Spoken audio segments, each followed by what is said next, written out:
Good evening, everybody. I wanted to give some of my commentary about the current political climate in America today. First of all, congratulations to President Obama, Speaker of the House Nancy Pelosi, Senate Majority Leader Harry Reid. I mean, healthcare reform is law. And not only is it law, but it is law with the fixes that were accomplished through reconciliation. So this is a very historic time for America. Healthcare reform is a good thing, despite what the haters and the obstructionists may want to tell you.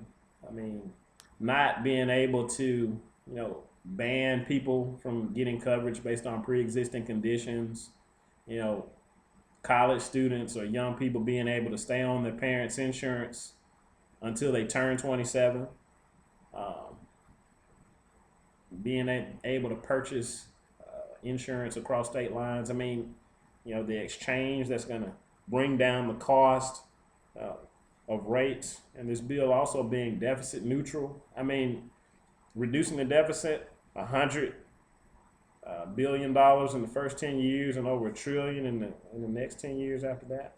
I mean, healthcare reform is a good thing. And while many people will try to repeal it and stop it and do whatever they can to make you as an American think that it's a bad thing, first and foremost, healthcare reform is a kitchen table issue. It means something when your son or your daughter down there at University of Alabama or Auburn, who may not have found a job yet, too old to be on your insurance, instead of getting kicked off at age 23, and they're able to stay on your insurance until they're, until they turn 27. That's a kitchen table issue. That's big. That's huge.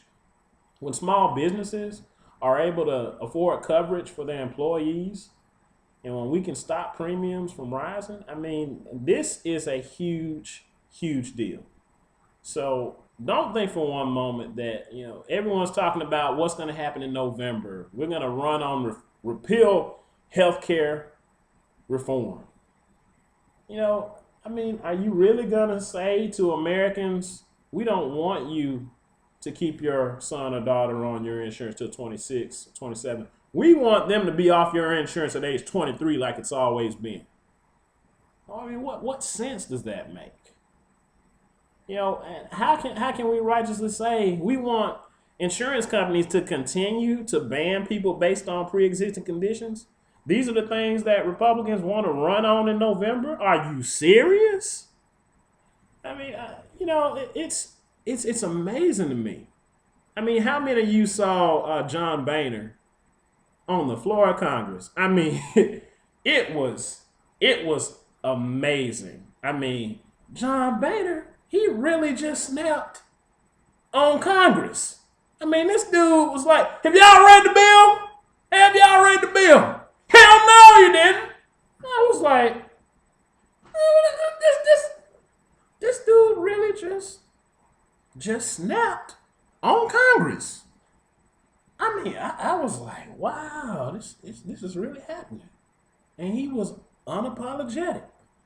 I mean, and what's amazing to me, President Obama, I mean, great guy and all, but he has created some Republican, I'm talking about superstars. I mean, let me list the people who you didn't know existed before President Obama. Let me list the number of Republicans you didn't know existed before President Obama got in office and started trying to pass health care reform. John Boehner, a.k.a. Hell no, you didn't! I'm sorry, man. And Mike Pence, I mean, really, this guy, I mean, here's the guy who really tried to take it to President Obama. Y'all remember when President Obama went in front of the House Republicans and had his Q&A session with them, and I'm talking about President Obama snapped. I mean, Republicans regret the fact that cameras were in the room. I mean, he hit them point for point for point.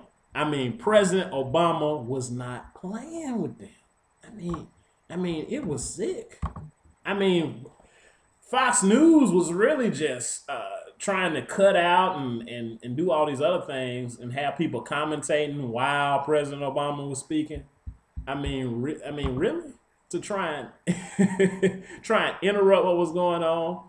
But it was amazing, point for point, and just shows you how brilliant President Obama is. And you know, first year or so of his administration, passing healthcare reform, something generations of presidents have failed to do, and he's done it in a little over a year. I mean, that's amazing.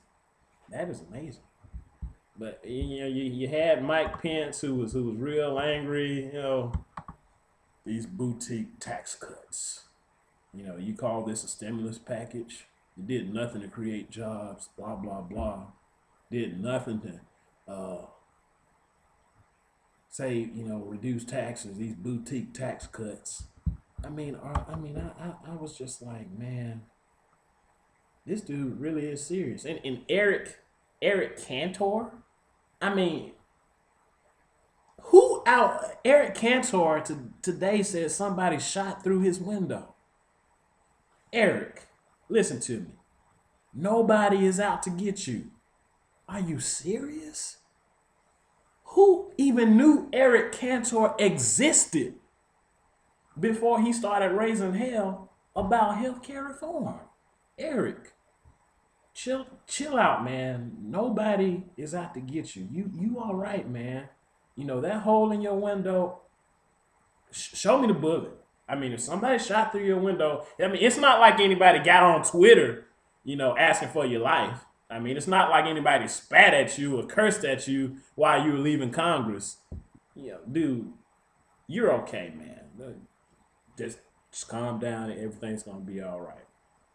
You know, so I just want to say to, you know, advice for the Obama administration, if I can give some advice to the Obama administration, keep doing what you're doing. I know you frustrate the left that say you aren't doing enough. You frustrate the right that try to say you're doing too much. But you're right there in the middle where you need to be. And the stimulus package and healthcare reform alone is enough to get you reelected, in my opinion. You know, just keep pushing forward on jobs and the climate. And, man, and we'll get ready to get back on the stump here in a little bit, you know. I want to weigh in a little bit on state politics. I'm really disappointed in Arthur Davis. I don't feel like I can support Arthur Davis. As a matter of fact, I don't support Arthur Davis. However, if I'm in the Arthur Davis camp, what does he have to do? Well, he has to convince black folks that he supports healthcare reform. I don't know how you do that after voting against it, 3-4 times already. But there were so many things that you could have done. You could have voted for the reconciliation package.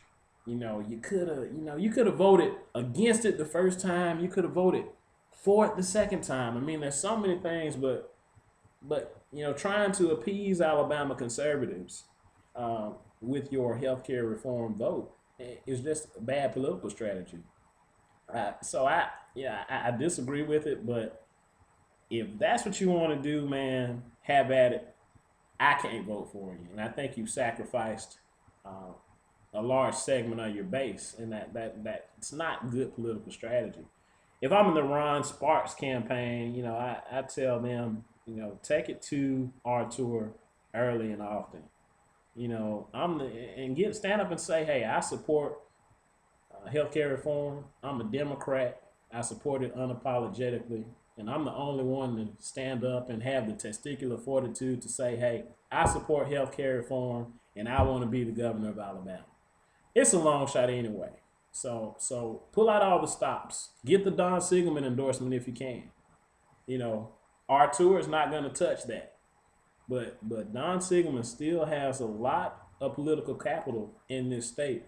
He was the last Democrat to get elected governor. And so, I say go after the Don Siegelman endorsement. Get him on the stump, if you will. Never mind the conviction and all that kind of stuff. I mean, he's out right now, and a lot of Democrats don't believe he ever should have gone in the first place. But that's my time.